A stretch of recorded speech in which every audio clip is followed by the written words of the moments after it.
Oh, gosh. It never stops. Oh, Dawn, please. Oh, thank you. Hi, everybody. Nick from Tucker's Doggy Delights. I'm here with Dawn, and we got to talk about what's going on outside, inside, what we're eating right now, sensitivities, allergies, seasonal or yearly. We have a lot of things that can help. Right now, I need to take a lot of them because my eyes are watering every morning, every time I step outside the door, or my nose starts dripping. It's been a whirlwind of fun days, and it seems like it's going on longer than normal just because of the weather changes going on. Global warming. Yeah, the seasons seem to be going longer.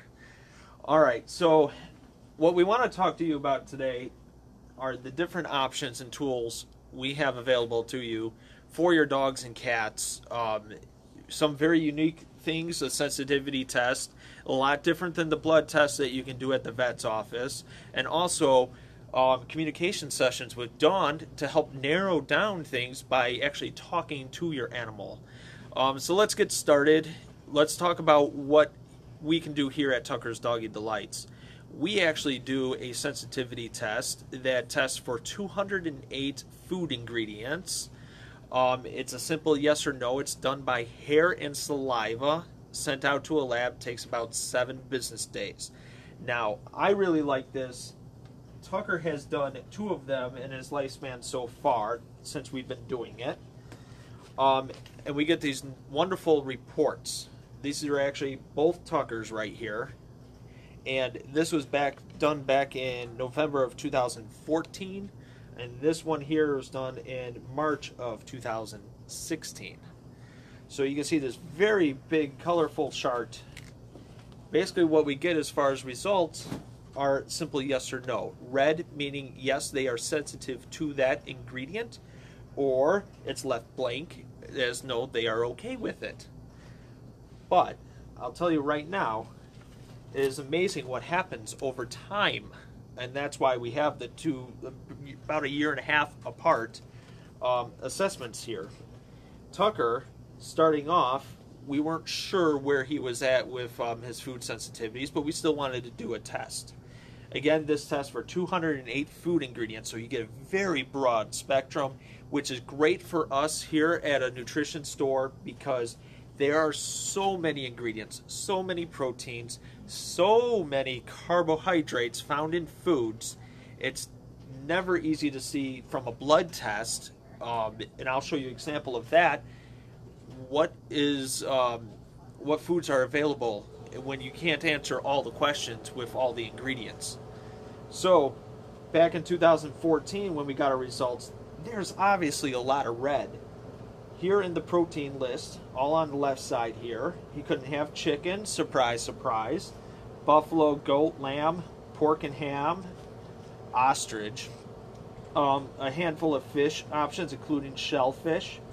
But what we really look for here at Tucker's Doggy Delights are what carbs, because all kibbles have those starches in them. It's a question of which starches are they using.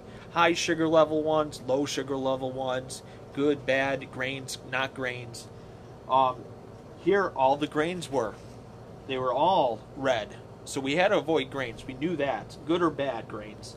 But especially the interesting thing is when you go grain-free, the first thing you jump into, typically, is potatoes, the root veggies. Now, root veggies are in the ground. They can collect a lot of dirt and a lot of grime.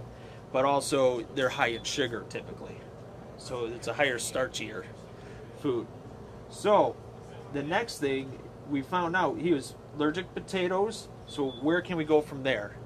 We can go to the pea foods. That's what you go if you go grain-free, potato-free. Typically, your only other options are garbanzo beans, lentils, beans, tapioca, because every kibble still needs a starch. Tucker actually is sensitive to green peas back then. So we had to narrow down and focus on foods that we're grain-free, potato-free, but now we had to try to avoid peas, but it's not always possible to avoid everything that comes in red. So let's upgrade to a year and a half later. What we did here was we fed him grain-free, potato-free Signature, which did still have green peas, which he was red for, but his energy leveled up. Why? Because we eliminated the potatoes, which I think the high sugar levels kind of spiked his glycemic index. You know, his energy level is too sugary. You know, you drink a pop, to me, I get bogged down because it's just too heavy, too sugary. So, year and a half later, we retested him. On the left side here, you can see the proteins. All of a sudden, we're down to just lamb and chicken. Still a couple fish, shellfish included, but guess what? The green peas, split peas, have disappeared. Even though we were feeding him that, it must have been something that was very low on the sensitivity level that we were just lucky enough to avoid having major issues with. He actually desensitized to it in that year and a half.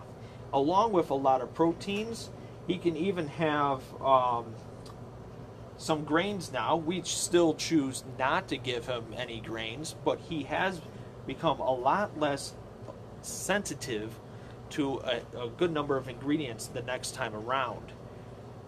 So we use this tool. It's here available at our store anytime. Bring your dog in.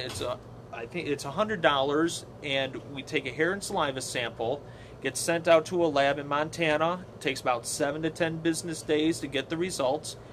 We at Tucker's get the results emailed to us, as well as you, in a PDF format. And then from there, we use it as a guide to start developing what's the best food-related diets for your dogs with sensitivities based on the results we get here. Now, I want to point out a few other things that Nick hasn't told you about yet. And that's that this test also looks at environmental allergens. I forgot to mention. And that's at how the different body systems are doing, which it will give you a chart.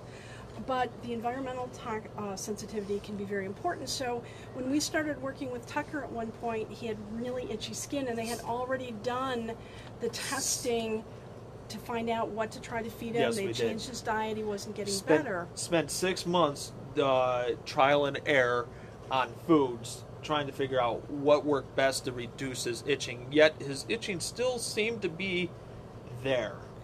And that's where either the other part of this test or I can come in, because the other piece of this is it looks at a variety of chemical and environmental triggers that may be an allergy issue. But sometimes even that isn't enough. And what we ended up doing was working with Tucker and talking to him. And I asked Via Tucker... the animal communicator. I asked Tucker, when was he itchiest or what made him itch? And he started talking about if they handled the baby first and then handled him, he would itch. If they handled him and they had not been around the baby, he didn't itch. And so we narrowed it down. It turned out to be the baby wipes. And when Stacy and Nick changed the baby wipes for a more natural, hypoallergenic or natural brand, no fragrance the added. Rest of Tucker's issue cleared up. So that can be something where the environmental part of this can help. And I want to point out that I've spent a year with a whole body rash myself. And went through 2 allergists and 2 dermatologists before I did my chiropractor recommended hair and saliva test, much like the one we do for dogs and cats. For dogs and cats, and that found what was causing my issue. And when that was treated, it cleared up. Now you use that as a guide. And I used it as a guide to find out. It also showed a lot of food sensitivities, although that was not what triggered mine. It showed it was an environmental issue and a lot of fungal issues.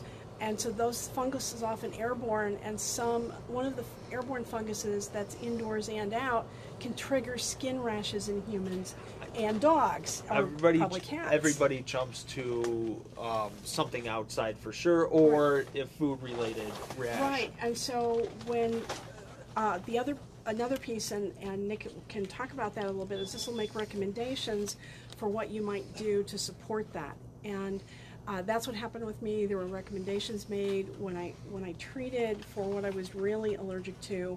Then I found that some of the, as with as with Tucker, where some of the allergens dropped off, they also dropped off for me because I was only mildly sensitive to the other things, but the big trigger was removed. Yes. So if you want to talk about, I know you have some things here in the store that help with the immune system and help with those kinds of triggers. We've had really great success to do this seasonally. This is a powder by Glacier Peak, who happens to be the one that does the testing in Montana. They make a really great powder to boost the immune system.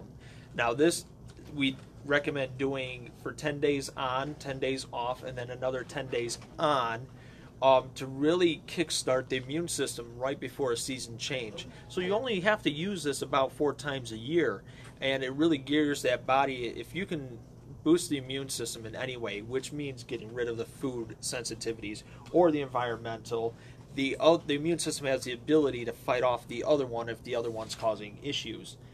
So we really recommend this. Now, if there's more of an issue with fungus, yeast, or bacteria, they also have a liquid. It's not the same product as this, but this really kicks a lot of problems out. It's antifungal and kicks a lot of yeast issues out of the body. Now, it involves a detox period when you use it. That means the body's going to try to expel the problem from inside out. Doing that may make the problem look worse, but that's actually the body kicking everything out. What we see with yeast, it comes out through the ears mostly, the paws, the pads, they get bad and they get itchy, and they smell like Fritos, corn chips. We see that a lot, and sometimes skin irritations too. But after you get over the hill with kicking the detox period, it typically gets cleared out, and you give the body that balance and reset it needs to fight off it in the future.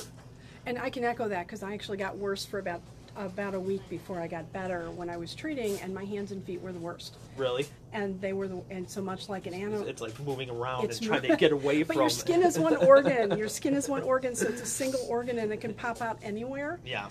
But for me, a lot of it was like my eyes are watering. Yeah, still were hands and feet, and so those kinds of things are also recommendations from this testing, and you can tell I'm a proponent because it's what I spent a lot of money before I turned to this, but it found the problem. I gained relief so fast that it was just really worth the investment. And I can't tell you how many blood tests I'd had that hadn't found it, and skin tests and other things. So I do have seasonal allergies, which I knew about, but this was something different. So I do want to say that these products work great separately, but they even work better together. And what I mean by that, they actually have a routine down. The company developed this routine that you do one of them for 10 days, and then you switch over to the other for 10 days. You do that about 2 times through, and you really reset the entire body and boost the immune system up for season. That also gives you a reset if there really is food sensitivities out there with your dog. It gives you that reset to see, okay, now if I'm feeding the same food after we've done this and the issues start coming back, then we know there is something in that food. It is still a trial and error process, or if you have one of these guides, you can narrow it down and see if everything's really working well. But it also kicks out that environmental, which is great. Something you mentioned, blood tests. They are great because they can tell you the level of sensitivity. But I find from a lot of customers in the past who have done the blood test through the vet's office or wherever they may get it done, there's a few issues that I have with a couple of them. These are the common companies, I think Spectrum and ACT. I sat here and went through them with customers, and I can count right here. This is where the food list starts, right here, and stops right here. That's about 20 ingredients, and knowing the nutrition we know here at Tucker's Doggy Delights, there are so many more ingredients out there that this does not cover it all. But if you wanted to go in for another blood test because you weren't satisfied with the amount of ingredients here, you can do another blood test to test for a few more. The problem I have with that is there are so many starches, so many proteins, and this does not cover all of them. It'll tell you how severe they are, but it doesn't cover all of them, that it makes it very hard to pinpoint a food or narrow down a food, you're still basically shooting at the hip from this. I've had customers tell me the vet said, well, do a venison and potato food. Customer would go, well, white potato's the worst on the list. Well, then the vet said, well, that sometimes is a false positive. To me, that's kind of scary.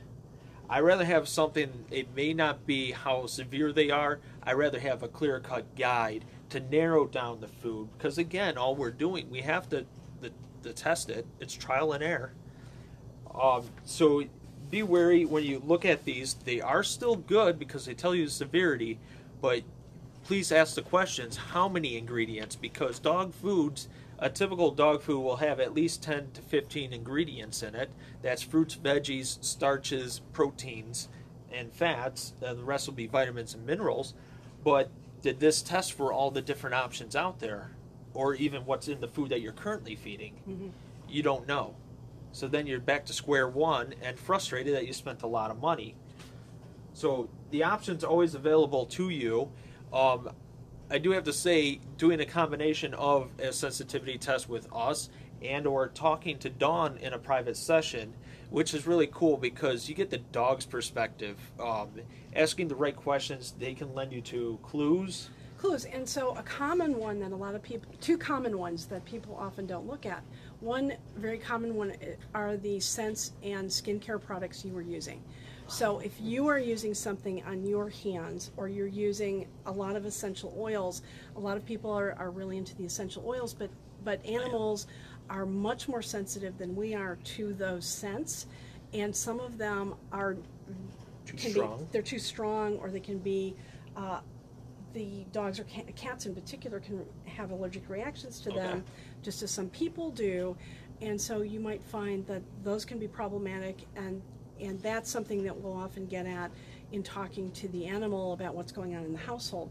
But another really common trigger is if you have a dog that waits for you at the door and lays at the door, a lot of times your shoes are the issue.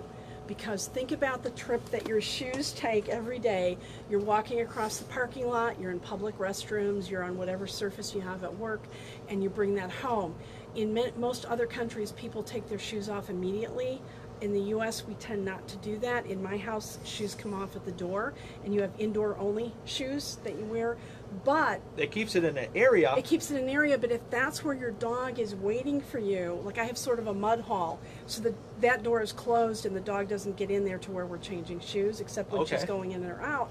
But for a lot of people, if you're coming in your door and even if you're taking your shoes off in the bins right there, you're still walking right there, and if that's where your dog is laying, that can be an issue. Well, sometimes people use a laundry room or that mud room as a cage or something for the dogs during the day. And guess what? They're around that all day. They're around that. And the other thing to be aware of is what you're cleaning your floors with. Oh, yeah. Not, what you might be sprinkling on your carpet or shampooing your carpet with, what you're washing your floors with, because often animals will be sensitive to that. And if you find that they're having a lot of problems with hot spots on their feet in particular, we need to take a look at what you're using on the floor and whether or not the animal is sensitive or allergic to that. Now, when talking to you and the animal is communicating to you, what other type of clues? I know Tucker's situation, it was when we touch the baby, we touch him, that's when it triggers. There's a lot of clues like that. How some of the cleaning products, and do you have other examples? How they react to you? Sometimes it's really hard to track down, especially if it's an outdoor allergy. Okay. But it's a series of questions, and I might start with, do you notice it more if you've been outside than if you're just inside? Okay. Do you notice it at a particular time of day? Do you feel better or worse at a particular time of day or in a spot in the house? But I also ask indoor-outdoor questions because we want to find out if it's a dog that's going in and inside or outside, and maybe outdoor allergies, which is part of what that allergen part of that test shows. Also, they can have the same allergy to pollens that we do. So if you, as obviously your eyes and sinuses are bothering you, I have a lot of environmental allergies. If mine are bad, then if I have a dog with those allergies, he or she's going to also have issues the same time of year, and I may see those problems. And again, the skin is one organ, and we don't always think about that, but where it comes out on the animal may not be where it's hitting. If it's an airborne that they're breathing in, it can still come out as a skin issue. Yes. So it's just a series of questions and answers. Okay. But the common ones are our skincare products, too much essential oils, which is why a lot of times I recommend flower essences or the homeopathics They're a little lighter. because they don't have the scent. Okay. You're not dealing with that. It is the entryway to your home, and as Nick pointed out, if your animal is confined to that mudroom, laundry room area while you're at work, that may be intensifying their exposure to whatever you've tracked in on your feet. It's that, and of course, lawn care products. If you've treated your lawn or fertilizer, I find would be a if comment. you don't, if your neighbors have, and you walk your dog, and your dog walks on their grass, a person fertilizing or putting weed and feed on their yard does not have to post. Only commercial companies have to post. Yeah. So if you walk your dog through the neighborhood, you have no idea what they're walking on those lawns. Right. And just That's very because common. it's on their feet doesn't mean that's where it's going to come out in terms of their allergy. I agree. Yep. And we see that often a lot. The fertilizers actually cause more than that. You over-fertilize the yard if they're peeing in a selected spot and their pH level's off balance, and person's fertilizing the yard, you're doing a double whammy on the grass, and that's why it gets the brown spots. So there's a lot to tie in with the allergies, but right now I'm feeling it. I'm sure dogs are too. My sister's dog is sneezing up a storm, little pug face, so I understand why, but outside, it's almost instant when I walk outside. My either eyes are watering or my nose is dripping. So And- imagine with the dog. Right, and I found out actually through the hair and saliva testing that one of the moles I'm allergic to, which is found both indoors and outdoors, actually causes a skin rash. And so, Yeah, bolts are in the air. they're in the air. We can't, we can't do anything about it. Even if your house is relatively clean or pristine, it doesn't mean you're not exposed to it, and especially with dogs that go outside, that they're not going to be exposed. And it's not something you see, but you're breathing it in, and it may trigger an allergic reaction you're not expecting, like a skin rash. Perfect. Well, guess what? It's time for a shameless commercial. Just to let you know, Dawn is going to be here this Saturday, 10 a.m. till 2 p.m. She has private sessions. They are 25 minutes for $40. Correct. And we already booked from 10 to 11. So 11 to 2 now are available. Please call into the store. We'll write it down for her, and she'll be here all day Saturday. Walk-ins available. As long as they're available, walk-ins are welcome. And that is also in part a fundraiser for Promise Rescue. Promise which Rescue will be here at the same time she is. And so a portion of that is going to be going to the rescue. So you do some good and get some answers. That's great. Our health assessments that we do here are always here and always available. Any one of the employees can do it for you. So thank you for watching. I hope you got some information. Be careful out there because fleas and ticks are really bad this season. If you need some natural defense, we have it here. Thank you for watching. Thank you.